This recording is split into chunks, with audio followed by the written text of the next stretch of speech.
देखो बात ऐसी है, शॉर्ट टर्म ट्रीटमेंट है, लॉन्ग टर्म ट्रीटमेंट है। हर एक ड्रग्स से रिलेटेड उसका ट्रीटमेंट अलग है। एक्चुअली ये ड्रग्स कुछ ऐसे हैं कि आपकी विल पावर को किसी तरह से इफेक्ट कर जाते हैं। एक कॉमन एज ग्रुप क्या है एडिक्ट्स का? कोई 15 साल के बाद 20 साल के बीच में ये रिस्क पीरियड रहता है। कुछ ऐसे ड्रग्स हैं जिसको लेने के बाद आंखों में रेडनेस सी आ जाती है। कुछ साल पहले मैं एक डिडिक्शन सेंटर में, जहाँ मेरे अंडर में डिडिक्शन सेंटर था, तो एक दो फ्रेंड आए थे। क्या था, चल तेरी दोस्ती के लिए मैं एक बार मैं तो कुछ टाइम लूंगा तेरे साथ, फिर दोनों एक साथ छोड़ेंगे। दोनों नहीं छोड़ पाए। कहते हैं कि यूथ देश का भविष्य होता है, और आज वही भविष्य कहीं ना कहीं एक ऐसी बर्बादी की तरफ जा रहा है जहाँ से लौटना बहुत ही मुश्किल है। जी, हम बात करें ड्रग्स की, और आज ड्रग्स के बारे में बात करने के लिए आज है हमारे साथ doctor Manu Arora. Thank you so much sir for joining us. Sir, आपकी फील्ड में रेगुलरली आपको ऐसे सारे केसेस आते होंगे, तो मतलब एक कॉमन एज ग्रुप क्या है एडिक्ट्स का कि जो रहता है नॉर्मली? देखो, ड्रग एडिक्शन जो है इसका एक पर्टिकुलर एज ग्रुप है जब ये स्टार्ट हो सकती है। ऐसे कहने को तो किसी भी एज में कोई आदमी एक्सपेरिमेंट करता है ड्रग्स के साथ, but young children, young adults, खासकर लेट स्कूल गोइंग या अर्ली कॉलेज गोइंग चिल्ड्रन, या मान लीजिए बच्चे 17 to 18 जो लगभग कोई 15 साल के बाद 20 साल के बीच में, ये एक ऐसा टाइम होता है, अगर आप देखें, एक यंग एडल्ट होता है, एनर्जी बहुत होती है, दोस्त बहुत होते हैं, नई चीज़ों को देखना, ज़िंदगी को समझना, अपने तरीके से ज़िंदगी के बारे में एक सेंस लेना, और जो नई चीज़ है वो उसको बहुत अट्रैक्ट करती है। वो कोई गेम नई क्यों ना खुले, किसी एक मॉल में एक नई गेम खुले, आप देखेंगे यही एज ग्रुप सबसे पहले पहुंचेगा। अगर कहीं पे कोई खाने की जगह खुले तब भी यही एज ग्रुप पहुंचेगा। कोई एक नया थिएटर खुले तब भी ये नई ग्रुप यही जगह पहुंचेगा। आपका ये प्रोग्राम ही क्यों ना हो, यही नया ग्रुप होगा जो प्रोग्राम को देखेगा, समझेगा इस प्रोग्राम में क्या बात की। तो ये एक एज ग्रुप ऐसा है जिसको हम 15 से 20 साल के बारे में बोले कि कोई भी बंदा नई चीज़ को एक्सप्लोर करना चाहता है, नई चीज़ को देखना चाहता है, नई चीज़ को समझना चाहता है। इसीलिए ये जो ग्रुप है ये रिस्क पीरियड रहता है कोई भी सही या गलत आदत को पकड़ लेने के लिए। आज हम ऑब्वियसली ड्रग्स के बारे में बात करें तो गलत आदत है, तो यही एक रिस्क पीरियड रहता है जो लोग इस समय पे एक्सपेरिमेंट करते हैं। बट सर, ऐसे कई सर्वेज ऐसे भी आए हैं कि 10 to 17 जो मतलब पीरियड है, ठीक है, ऐसे नॉर्मली किसी बड़े बच्चे को मतलब बड़े पर्सन को, जैसे जॉब वर्किंग पीपल को पूछेंगे तो वो बोलेगा कि टेंशन्स हैं, ये है, वो है।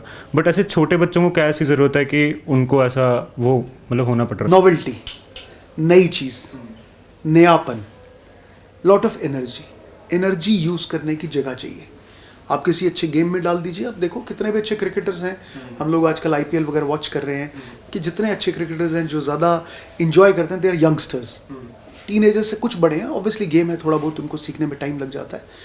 कोई भी नई चीज़ को इंजॉय, कोई भी चीज़ में नए में इन्वॉल्व होना, कोई भी चीज़ में इंडल्ज होना, ये एक पर्टिकुलर एज ग्रुप है जिसको हम बोलते हैं एक्सपेरिमेंटेशन। कोई भी नई चीज़ के साथ एक्सपेरिमेंट करना वो कैसी है, यही पर्टिकुलर एज ग्रुप है जो कि लोगों से सुनता है। अपने कॉलेज गोइंग, जैसे नया कॉलेज बच्चा जाता है तो अपने सीनियर से मिलता है, थोड़ा बहुत उसकी इंट्रोडक्शन होती है, पहले रैगिंग वर्ड जिसको हम बोलते थे, वो लोग सीखते हैं, नई चीज़ को एक्सपेरिमेंट करते हैं, एक दूसरे को देखते हैं ऐसा करते हुए। तो ये जो ग्रुप है पर्टिकुलर, इस वजह से कहीं ना कहीं पे एक्सपेरिमेंटेशन में फंस जाता है। तो सर, उनके क्या सिम्टम्स होंगे अगर हमको पहचानना हो कि ये जो इंसान है ये ड्रग एडिक्ट हो चुका है, तो कुछ क्या सिम्टम्स होंगे उसके? बहुत अच्छा क्वेश्चन है।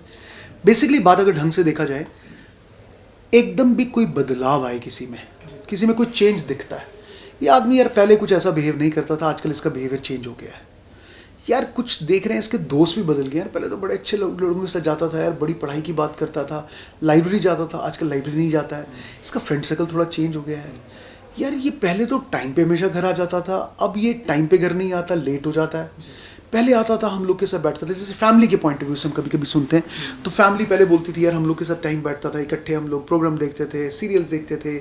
आजकल हमेशा अपने आप में रहता है, अकेला रहता है, कमरे में बंद रहता है, बाथरूम में कई बार बहुत टाइम लगा देता है, जो हमें समझ नहीं आती कि बाथरूम में इतना टाइम क्यों लगाता है। तो ऐसा बहुत सारे पेरेंट्स बोलते हैं कि इतना सा टाइम लगाने की क्या वजह है, बाथरूम में क्यों इस तरीके से टाइम लगाता है, क्यों अकेला बैठता है, क्यों अकेला मोबाइल पे रहता है, क्यों फ़ोन करता है कोई फ्रेंड तो एकदम से भाग जाता है। दूसरा, कभी कभी देखते हैं कि स्कूल से या कॉलेजेस से एब्सेंट होने की खबर आना शुरू हो जाती है। स्कूल बता रहे आपके बच्चे ने पिछले 2 महीने में 3 ही दिन आया है, तो पेरेंट्स समझते हैं यार हमारे घर से तो निकला तो स्कूल नहीं पहुंचा तो कहाँ चला गया, ये एक बात। तीसरा, जो मैं ज़्यादातर कॉमनली देखता हूँ कि भूख और नींद में बहुत चेंज आ जाता है। जैसे कि पेरेंट्स या बच्चे के जो घर वाले होते हैं वो बोलते हैं कि पहले बड़ा अच्छा खाना खाता था, हमारे साथ बैठता था, सुबह जो मम्मी बनाती थी बड़े स्वाद से खाता था, आजकल खाना नहीं खाता, भूख इसकी एकदम ख़त्म हो गई है, इसका वज़न बहुत जल्दी कम होना शुरू हो गया है, या कभी आता तो बहुत खाना खाता है।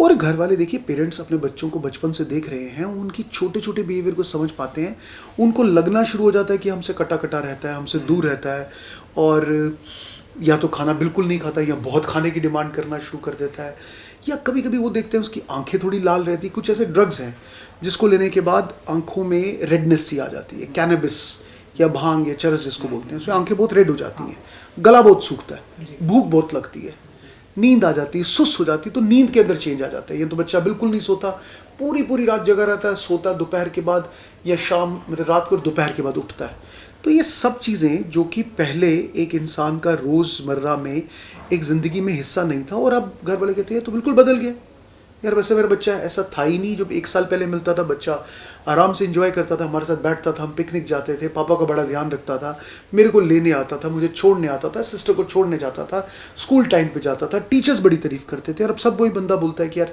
बहुत अलग हो गया है यार, आजकल हमसे मिलता नहीं, हमारे बीच में बैठता नहीं है, इसका फ्रेंड सर्कल बिल्कुल बदल गया है, इसकी भूख बदल गई, इसका वज़न बहुत कम हो गया है, या वज़न बहुत जल्दी बढ़ गया। ऐसा कुछ जब चेंजेस आए तो मेरा ऐसा मानना है कि घर वाले या फ्रेंड्स को थोड़ा अलर्ट हो जाना चाहिए कि कुछ बदलाव है। और आजकल का जैसे माहौल देखते हैं कि ये बदलाव यूज़ ऑफ ड्रग्स भी हो सकता है। ऐसा बहुत कॉमनली मैंने ऐसा फील किया है, अपने प्रैक्टिस में भी देखता हूँ, बहुत कॉमनली इसी तरीके से फैमिली लेके आती है। जैसे कि फैमिली कई बार मेरे पास लेके आ रही होती है दिखाने के लिए, बोलते बच्चे को मिला रहे थे, बीच में उसको कोई फ़ोन है, वो भाग गया, पहुँचा ही नहीं मेरे पास।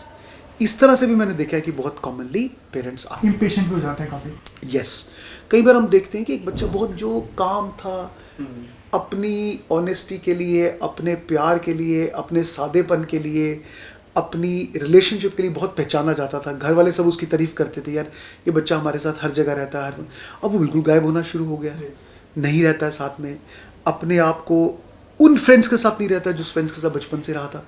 सडन चेंज आ जाता है। सडन चेंज, कभी भी सडन चेंज आज के माहौल में आए, और आप देखें कि ये जो चेंज है खासकर टीनेज में या अर्ली कॉलेज गोइंग चिल्ड्रन में आ रहे हैं, बच्चों में आ रहा है, तो then you must suspect, then you must spend some good time, उसको पूछना चाहिए, जानना चाहिए, बैठना चाहिए उसके साथ कि ऐसा बदलाव क्यों हो रहा है। एंड सर, आपके पास कितने सारे केसेस भी आते होंगे इससे रिलेटेड? देखो, अभी तो ऐसा है कि शुरुआत में आज से कुछ साल पहले तक तो केसेस कम थे, बट पिछले कुछ सालों में, मैं जब कुछ साल बोल रहा हूँ पिछले 5 से 10 साल के बीच में बात कर रहा हूँ, पर ज़्यादा 3 से 5 साल की। मेनली कोविड के बाद या कोविड के दौरान? कोविड से जस्ट पहले और कोविड के दौरान थोड़ी देर के लिए कम हुआ, और ऑब्वियसली वो तो बहुत रिस्ट्रिक्शन थी, बट सब्सिक्वेंटली कोविड के बाद तो एकदम से राइज हो गया। मतलब हमारे पास रेफरल बढ़ गया, हमारे ओपीडीज़ में ज़्यादा लोग आना शुरू हुए, हमने एडिक्शन ट्रीटमेंट फैसिलिटी शुरू की, उसमें लोग बढ़ गए, हमारे जो डी एडिक्शन वार्ड्स हैं उसमें एडमिशन्स बढ़ गई, हमारी क्लिनिक्स पे पेशेंट आना ज़्यादा शुरू हो गए। जो पहले बहुत लेट एज के बच्चे आते थे, अब अर्ली एज के बच्चे आना शुरू हुए। जैसे पहले 25 साल के आसपास आते थे, वो 15 से 20 साल के बीच में आना शुरू हुए। कुछ लड़कियां आना शुरू हुई, जैसे पहले ज़्यादा मेल्स ही आते थे, अब लड़कियां भी आना शुरू हुई। तो इस तरह से कुछ बदलाव तो दिखने में मिल रहा है। सर, ड्रग एडिक्शन एक, हम इसको हैबिट बोल सकते हैं या डिजीज़ बोल सकते हैं इसको? देखिए, बेसिकली हैबिट और डिजीज़ में बहुत ज़्यादा फ़र्क नहीं है। अगर कोई भी हैबिट जो नुकसान कर रही है और आदमी उसको चाहते हुए भी रोक नहीं पा रहा, that is a disease. Disease में क्यों बोल रहा हूँ ड्रग एडिक्ट को मानने के लिए डिजीज़, बिकॉज ये सिर्फ सोशल प्रॉब्लम नहीं है। जब भी आदमी कोई नशा करता है, नशा तो आदमी तो नशा कुछ इन्जॉयमेंट के लिए या अपने आप को किसी तरह से सोचता है इससे मेरा स्ट्रेस खत्म होगा, पर जब ये नशा हमारे ब्लड के थ्रू हमारे ब्रेन में पहुंचता है तो एक्चुअली ब्रेन में जाके कुछ ये चेंजेस क्रिएट करता है, ब्रेन में जाके कुछ केमिकल्स को बदलता है, कुछ वहाँ पे सेल्स को चेंज करता है, हमारे ज़िंदगी को सोचने के ढंग को चेंज करता है, हमारी प्रायोरिटीज़ को चेंज करता है, और बार बार उसी ड्रग्स को लेने के लिए एक फोर्स सा मान लीजिए ब्रेन के अंदर रहता है। तो उसको हम, और जब हम इसको केमिकली देखते हैं ब्रेन चेंज हो गया है, तो उसको डिजीज़ बोलेंगे। जैसे कोई भी बीमारी है उसके अंदर ब्रेन के अंदर चेंजेस आ जाते हैं, ब्लड के अंदर चेंजेस हैं, तो हम चेंजेस, जब वो चेंजेस डिटेक्ट कर पाते हैं तो हम किसी बीमारी को डिजीज़ बोलते हैं। तो सिमिलरली अगर आप मेरे से देखेंगे तो मैं तो उसको डिजीज़ ही बोलूँगा। एक हैबिट जो कि डिजीज़ बन जाती है। हैबिट टू स्टार्ट करने के लिए एक बार लेने से ब्रेन में चेंजेस नहीं आएंगे, सब्सिक्वेंटली बार बार लेने से इस तरीके से देखते हैं कि ये ब्रेन में एक्चुअली में चेंजेस लाता है। अगर आप आज कोई बच्चा नेट भी खोलेगा, उसके अंदर एक नॉन ड्रग वाले का ब्रेन और कुछ अलग अलग ड्रग्स के अलग अलग चेंजेस हैं ब्रेन में निकालेगा, वो सब चेंजेस दिख जाते हैं और ब्रेन के सेल्स को नुकसान होना शुरू हो जाता है, ब्रेन का वॉल्यूम भी कम हो जाता है टाइम के साथ, अलग ड्रग्स के साथ अलग अलग तरीके से। एंड सर कई केसेस ऐसे भी आए हैं कि पर्सन ठीक हो गया है, ठीक है, रिहैब्स में जाके ठीक हो गया, 1-2 साल या जितना भी टाइम उसको लगा, बट वापस उसका ऐसा एक पेयर ग्रुप आ जाएगा या पेयर प्रेशर में आके या देख के किसी को वो वापस उसमें इंडल्ज हो जाता है। देखो बात यह है कि बहुत सिंपल सी और अजीब सी बात है कि एक आदमी को मैंने पूछा था, यार तुम सिगरेट क्यों नहीं छोड़ते? कहते मैंने बहुत बार छोड़ा। सो पॉइंट इज कि छोड़ना इंपॉर्टेंट वो कहते हैं मैं छोड़ सकता हूँ अगर मैं नहीं, छोड़ा भी है पर फिर से स्टार्ट भी कर लिया है। तो छोड़ने की डेफिनेशन अपने आप में अलग होगी कि मैंने तो बहुत बार छोड़ा है, पर छोड़ा बहुत बार मतलब इसके अंदर बहुत बार स्टार्ट भी कर लिया है। तो ज़्यादातर बच्चे जो कि इंडल्ज होते हैं ड्रग एडिक्शन में, बहुत देर तक उनमें बिल्कुल फीलिंग रहती है कि वो नशा नहीं करेंगे, वो ठीक होना चाहते हैं, रिफॉर्म होना चाहते हैं, और ज़्यादातर लोग ट्रीटमेंट होने के बाद बिल्कुल रिफॉर्म हो जाते हैं कुछ देर के बाद, they are as good as us. But मसला तब प्रॉब्लम होता है कि जब वो सेम माहौल में दोबारा जाते हैं, सेम फ्रेंड्स के साथ बैठते हैं, सेम तरह की बातें होती हैं, सेम तरह का माहौल होता है, वही जगह होती है, वही सब कुछ प्लेजर होता है, जब उनके सामने बाकी उसके फ्रेंड्स दोबारा से नशा करते हैं वो रोक नहीं पाते। या कोई जो एडिक्ट्स, जो लोग एक group of people who are consuming drug, वो चाहते नहीं कि उनका एक पार्टनर जो पैसे कंट्रीब्यूट करता है वो ड्रग्स कंज्यूम करने के लिए, जब उनमें से एक चला जाता है, they try to the largest extent कि वो वापस आए, वापस कंट्रीब्यूशन करे, इस तरह से साइकिल मेंटेन रहे। तो क्योंकि वो बल्क में ड्रग्स खरीदते हैं, फिर सब लोग बांटते हैं, तो उनमें से एक पार्टनर का नुकसान हो जाने का मतलब है कि पैसे का नुकसान है। तो इसलिए उनकी पूरी कोशिश रहती है कि बंदा पार्ट बना रहे। जो आदमी ड्रग्स छोड़े रहता है या रिफॉर्म हो चुका होता है, वो सब सेम माहौल में जाता है, वही प्लेजर जब अपने आसपास के उन्हीं फ्रेंड्स को करते देखता तो अपने आप को रोक नहीं पाता।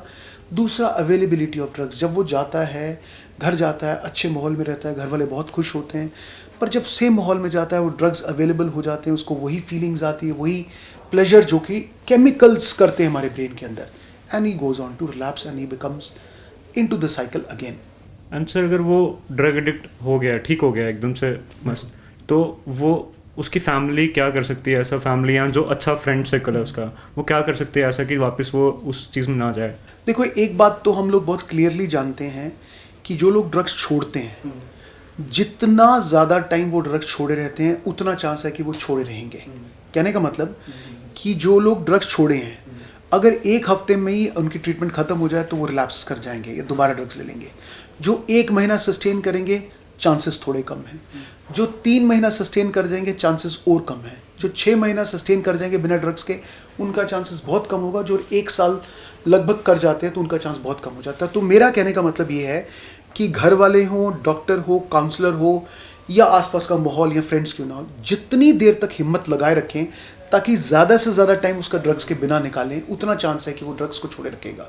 बहुत सारे पेरेंट्स होते हैं कि जब फर्स्ट टाइम हमारी क्लिनिक में आते हैं, हॉस्पिटल में आते हैं, पहले हफ्ता 10 दिन बहुत मेहनत करते हैं, बच्चा भी मेहनत करता है ऑब्वियसली, वो ड्रग से बाहर आ जाता है, पर 1 हफ्ते के बाद वापस काम में जाते हैं, वही माहौल बनता है, वही पैसे की अवेलेबिलिटी होती है, और 1 महीने के बाद उनको ख्याल होता है कि यार मैंने तो 1 हफ्ता बहुत हिम्मत की थी, वो वापस ड्रग्स कैसे ले रहा है। पर इंपॉर्टेंट बात सोचना है कि 1 हफ्ता टाइम पीरियड नहीं है ड्रग्स छोड़ने के लिए, ये फ्रैक्चर नहीं है, काइंड ऑफ लाइफ लॉन्ग ही हो गया। मतलब ये ऐसा नहीं कि मतलब मान लीजिए एक हड्डी थोड़ी सी टूटी है तो उसको टाइम लगेगा प्लास्टर में रखने के बाद, वो हड्डी रिकवर करेगी, वो हड्डी के अंदर वापस कैल्शियम जमा होगा। तो जितना टाइम उससे दूर रखा जाए, लगभग 3 से 6 महीने तो मिनिमम एटलीस्ट मान के चलें, 3 महीने तक तो पहले कुछ नहीं छोड़ सकते। ज़्यादातर लोग जो सोचते हैं 1 हफ्ता मैंने इसको यहाँ रखा था या 1 हफ्ता रिहैब में था तो ये वापस आके दोबारा ड्रग्स कर रहा है तो अब मैं कुछ नहीं करूँगा, तो वो सही किए ही नहीं थे कभी भी। तो ज़्यादातर लगा रहना पड़ेगा, ज़्यादातर उसके साथ जुड़े रहना पड़ेगा, उसकी लाइफस्टाइल के साथ आपको अपना लाइफस्टाइल चेंज करना पड़ेगा, मोटिवेशन मेंटेन रखना पड़ेगा, और बहुत सारे लोग ऐसा करते भी हैं और अच्छा करते हैं, हम देखते हैं। टच में रहना पड़ेगा, ज़्यादा बात की उनसे, लाइफस्टाइल चेंज करना पड़ेगा, सेम माहौल ना रहे, सेम फ्रेंड्स ना रहें, अवेलेबिलिटी ना रहे, और बहुत क्रिटिसाइजिंग नेचर बहुत हेल्प नहीं करता। अगर मान लीजिए एक बच्चा जिसने अब किसी कारणवश या किसी वजह से या किसी तरीके से वो नशे में पड़ गया था और अब छोड़ना चाह रहा है, और आप उसको छुड़ाने की जगह क्रिटिसाइज़ कर रहे हैं, ताने मार रहे हैं उसको, क्रिटिसाइज़ कर रहे हैं, या उसको हर तरीके से नेगेटिव फील कराया जाता है, या तो इवेंचुअली जब वो एक अच्छे ग्रुप में अपने आप को नहीं पाता तो उसका चांस यही होता है कि वापस जाके उसी ग्रुप में कि मैं कुछ फिर से करके आया जुड़ हूँ, जाए फिर या से उस ऐसे, तरीके से हो हाँ। जाए, और ऐसा होता ही है, हम देखते हैं नॉर्मल ग्रुप उसको एक्सेप्ट नहीं करता और पुराना ग्रुप उसको जाने नहीं देना चाहता, तो उसके पास और कोई वजह नहीं बनती कि वो वापस इसी ग्रुप में चला जाता है। तो ये बहुत कॉमन सा सिनेरियो है, और अक्सर अभी का सिनेरियो ऐसे ही है कि एक आदमी नशा छोड़ता है, दोबारा घर जाता है, घर वाले बहुत क्रिटिसाइज़ करते हैं, दोबारा उसको पैसे की अवेलेबिलिटी हो जाती है, दोबारा उसको नशे की अवेलेबिलिटी होती है, सेम ग्रुप में आ जाता है और सेम ग्रुप के साथ दोबारा नशा करता है। तो ये साइकिल चलता रहता है, but eventually you should keep on helping the client and somehow he comes out of it also. हम सर ये भी कह सकते हैं कि जैसे आजकल की जो सॉन्ग्स है या मूवीज जैसी आने लगी हैं, रैप्स वगैरह, उसमें जो इतना प्रमोट किया जाता है तो मे बी वो रिलैप्स का एक वो भी हो सकता देखिए, आज तक हम हमेशा ये सोचते हैं कि जो मूवीज़ हैं या एडवर्टिजमेंट्स हैं या इवन गाने हैं, क्या ये सोसाइटी को रिफ्लेक्ट करते हैं, जो सोसाइटी में हो रहा है उसको दिखाते हैं, या ये सोसाइटी को गाइड करते हैं कि सोसाइटी में जो नहीं है उसको गाइड करते हैं? इसका आंसर कोई यस नो नहीं है, ये वही है जैसे मुर्गी या अंडा पहले वाली बात है। बट दोनों चीज़ें कॉमन हैं। जो लोग जो पिक्चर्स डिपिक्ट करती हैं, जब वो अनरेगुलेटेड वे में डिपेक्ट करती हैं। देखिए, एक मैं एग्जांपल के तौर पे आपको बात बताता हूँ। जैसे आपको मालूम होगा, जैसे अब लीगली आप स्मोकिंग या अल्कोहल को प्रमोट नहीं कर सकते एडवर्टाइजमेंट में। बहुत सारी ऐसी कंट्रीज़ हैं इंक्लूडिंग इंडिया जहाँ स्मोकिंग ऑन द जो उसका ग्राफ है नीचे गिर रहा है। अब आप उतना स्मोकिंग नहीं देते। जैसे हम यहाँ बैठे हैं, पहले आप किसी स्टूडियो में चले जाइए, एस्ट्रे पड़ा होना, माचिस पड़ा होना और सिगरेट्स पड़ा होना एक नॉर्मल सी बात थी, जैसे पानी का ग्लास पड़ा होता है। तो अब ये चेंज आया है। अब हम लोग सोशली एक्सेप्ट नहीं करते। अगर कोई बंदा सिगरेट पी रहा है तो हो सकता है हम उठ के बाहर चले जाएं। तो सोशल एक्सेप्टेंस से बहुत फ़र्क पड़ता है किसी ड्रग्स के यूज़ होने में। इसी तरीके से जब मूवीज़ का डिपिक्शन थोड़ा बेटर होगा, या मूवीज़ जो डिपिक्ट करती हैं, जो रिफॉर्म लोगों को अच्छे से पोर्ट्रे करेंगे, that will be a lot of encouragement for you to leave the drugs. ऐसी मूवीज़ क्योंकि इसको बनाने के लिए it takes a different sort of a direction, अभी उस तरह से नहीं बनती। अभी बहुत हद तक एडवर्टिजमेंट्स, गाने या इसको ग्लोरीफाई करते हैं। जब ये ग्लोरीफाई करते हैं और मॉडलिंग होती है, यंगस्टर्स जैसे हम बात कर रहे थे, दे कॉपी इट। तो जब कॉपी करते हैं तो डेफिनेटली हम लोग इसमें राइज देखते हैं। एक सेलिब्रिटी सिंबल बन गया है कि कुछ हद तक ऐसा भी है, बट कुछ चीज़ें चेंज भी हैं। अब स्मोकिंग उतना सेलिब्रिटी नहीं करते, एटलीस्ट ऑन स्क्रीन नहीं करते, तो अब से फ़र्क आना शुरू हो गया है। बट हार्डर ड्रग्स पहले नहीं थे, अब हार्डर ड्रग्स, हीरोइन वगैरह अब कॉमनली अवेलेबल हो गई है, वो उस समय नहीं थी। तो मिक्सचर है, society is changing, we accept the change, good और वर्स।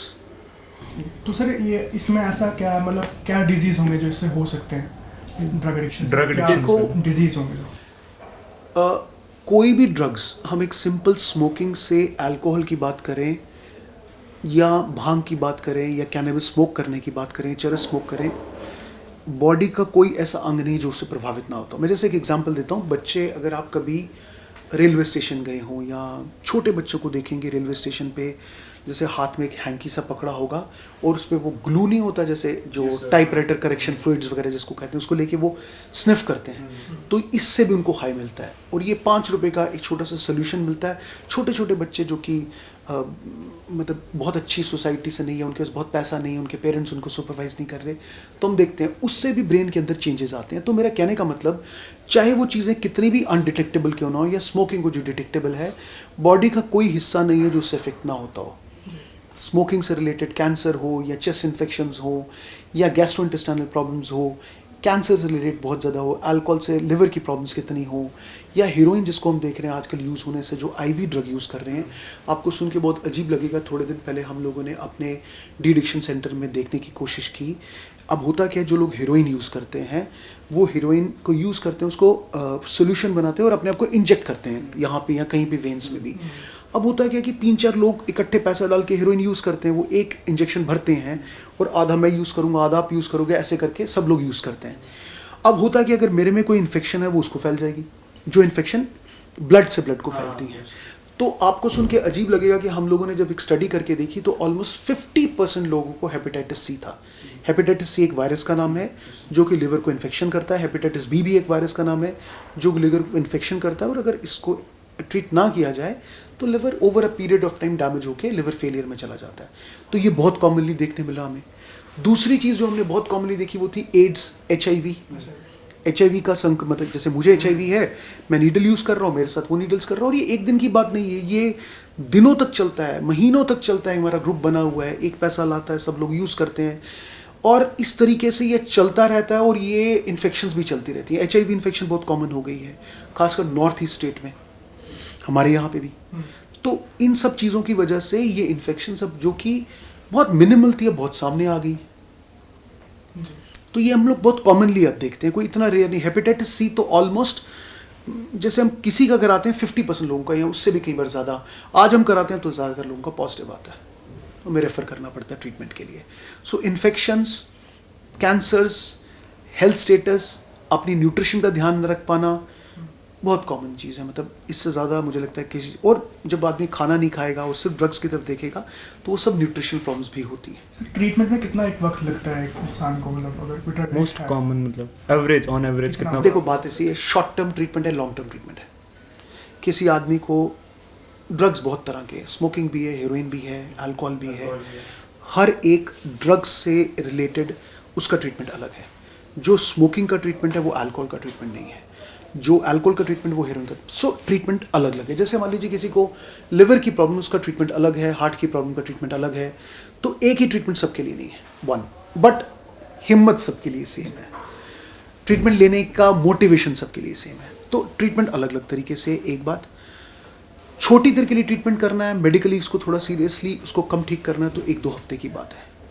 उसको ड्रग से थोड़ा दूर रखना है, 1-2 महीने की बात है। उसको वापस, कोई आदमी बहुत ड्रग एडिक्ट हो गया, उसको वापस रिहैबिलिटेट करना, तो ये महीनों से कई बार सालों की बात है। तो डिपेंड करता है आपने किसी को किस स्टेज में हेल्प करने के बारे में सोचा है।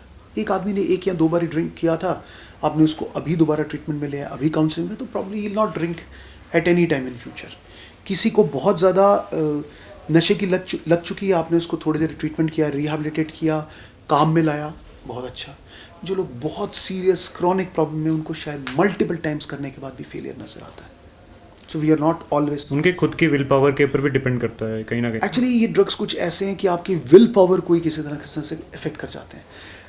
उसके साथ खड़ा हुआ आदमी बोल रहा होता है कि यार देख यार, विल पावर की बात है, देख तू मत कर। मैंने एक एग्जाम्पल की बात कर रहा हूँ, जैसे कि एक कुछ साल पहले मैं एक डिडिक्शन सेंटर में, जहाँ मेरे अंडर में डिडिक्शन सेंटर था, तो 1-2 फ्रेंड आए थे। तो एक फ्रेंड, अच्छे फ्रेंड से, बचपन के फ्रेंड थे, एक को हीरोइन की लत थी, तो उसने उसको बोला यार तू छोड़, नहीं तो मैं तेरे साथ दोस्ती छोड़ता हूँ। तो क्या था, चल तेरी दोस्ती के लिए मैं एक बार, मैं तो कुछ टाइम लूँगा तेरे साथ, फिर दोनों एक साथ छोड़ेंगे। दोनों नहीं छोड़ पाए, और दोनों इकट्ठे एडमिट थे मेरे पास। सो पॉइंट इज़ कि कुछ जो आदमी हम सोचते हैं एज अ विल पावर, वो उसके लिए पॉसिबल शायद नहीं होती। It is easy to say than to do it, it is very easy to say, but वो इतना क्रेविंग, इतना लेवल ऑफ फिजिकल प्रॉब्लम्स होता है कि इट इज़ ऑलमोस्ट प्रैक्टिकली वो इम्पॉसिबल। ड्रग सीधे आपके ब्रेन पे इफेक्ट करता है, ब्रेन की सोच को इफेक्ट कर जाता है, आपके मोटिवेशन को इफेक्ट कर जाता है। जो आप देखते हो वो मैं नहीं देख पाता हूँ इस तरीके से। तो हम ये कह सकते हैं कि ये एक क्रोनिक डिजीज में एक वो कर सकता है। It's a chronic disease, it's a chronic disease. Drug use is a chronic relapsing, bar bar problem में आने वाला डिजीज है, यही डेफिनेशन है। जी। ड्रग अब्यूज की यही डेफिनेशन है, मेडिकली डेफिनेशन यही है। इट्स अ क्रोनिक, बार बार आने वाली प्रॉब्लम जिसके साथ लड़ते रहना पड़ेगा। पर यह है कि कुछ ड्रग्स का सिस्टम अलग रहता है, कुछ का अलग सिस्टम रहता है। जी। कोई ऐसा वर्स्ट केस आया हो जिसमें आपको लगा हो कि ये बहुत मतलब बचने के आसपास नहीं? देखो बात ऐसी है कि ये वर्स्ट केस क्या, आज की डेट में ऐसा हाल है कि हर इमरजेंसी में 1 या 2 ओवरडोसेस विद हेरोइन आते हैं। आजकल बहुत सारे लोग हैं अनअटेंडेड, मतलब कि गाड़ी में बैठे हुए डेथ पाए जाते हैं, जिसको हम हार्ट अटैक सोचते हैं, वो ड्रग्स के ओवरडोज की वजह से होता है। हम बहुत सारे केसेस ऐसे आए हैं, कल भी आया था, आज भी सुबह पेशेंट एडमिट किया, जिसने कल ओवरडोज किया था आज सुबह एडमिटेड है। So it is a very common phenomena, और आंखें बंद करके हम इसको डील नहीं कर सकते, हमें एक्सेप्ट करना पड़ेगा, हमारे घर के आसपास एक्सेप्ट करना पड़ेगा, हमारी फैमिली में एक्सेप्ट करना पड़ेगा। थोड़ा बहुत मोटिवेशन आप करोगे, बाकी ट्रीटमेंट मैं करूँगा, करते रहना पड़ेगा। तो गवर्नमेंट का भी कहीं ना कहीं रोल रहना चाहिए कि अवेयरनेस के लिए। बिल्कुल अवेयरनेस के लिए रोल रहना चाहिए, गाइडलाइंस के लिए रोल रहना चाहिए। जो फैसिलिटीज़ को अपग्रेड करना है टाइम टू टाइम, वैसे ऐसा नहीं है, गवर्नमेंट इज़ क्वाइट अवेयर। तो हम लोग के जो डिडिक्शन सेंटर्स हैं उनको टाइमली अवेयर करना है, टाइमली अपडेट करना है, प्रोफेशनल्स को इन्वॉल्व करना है, that has to be done. जैसे कि कोई गरीब है, कुछ है, वो पड़ गया है उसमें स्टार्टिंग से, तो उनको अवेयरनेस नहीं है, तो उनको कैसे एक अभी आपके लिए। बहुत सारी स्कीम्स हैं, इंक्लूडिंग गवर्नमेंट ऑफ इंडिया की ministry of social justice and empowerment की स्कीम है addiction treatment facility, which is 100% funded project by government of India, जहाँ पे दवाई से लेके एडमिशन से लेके ट्रीटमेंट से लेके सब कुछ फ्री रहेगा। ऑलरेडी इन प्रोसेस है, स्टार्ट हो गई है, कठुआ में स्टार्ट हो गई है, हमारे मेडिकल कॉलेज में मतलब विद इन वीक स्टार्ट होने वाली है। So treatment will be available, government will provide treatment. आपको मोटिवेशन में रहना पड़ेगा, you have to come for treatment. Government is now very serious about it. Sir कई फैमिलीज में ना ऐसा भी होता है कि अगर आपको ड्रग एडिक्शन है या कोई डिजीज़ है तो समय के चलते चलते ठीक हो जाएगा, वो ऐसा सोचते हैं कि समय के चलते चलते हो जाएगा। कि साइकाइट्रिस्ट के क्या जाना है, लोग क्या कहेंगे। ड्रग्स के केस में ऐसा नहीं होगा, क्योंकि थोड़ा ट्रीटमेंट चाहिए रहता है, बंदा अपने आप को मैनेज नहीं कर सकता है। बट कुछ लोग एज के साथ, मेच्योरिटी के साथ अच्छा बिहेव करते हैं, अच्छा समझदार होते हैं और ड्रग्स से एक्चुअली बाहर भी आ जाते हैं। बट कुछ हेल्प की जरूरत तो रहती है। Thank you so much sir for joining us. काफ़ी ज़्यादा एनलाइटेंड एपिसोड था ये, थैंक यू, काफ़ी थैंक यू मज़ा आया वेरी हमें मच। एंड होपफुली पब्लिक को भी सीखने को मिलेगा। जी sir, thank you so much. Thank you. I hope आपको ये एपिसोड पसंद आया होगा और काफ़ी कुछ सीखने को भी मिला होगा। ऐसे ही इंटरेस्टिंग और इन्फॉर्मेटिव कंटेंट जो है हम आप तक लाते रहेंगे, पर उससे पहले don't forget to like, share और सब्सक्राइब टू आवर चैनल।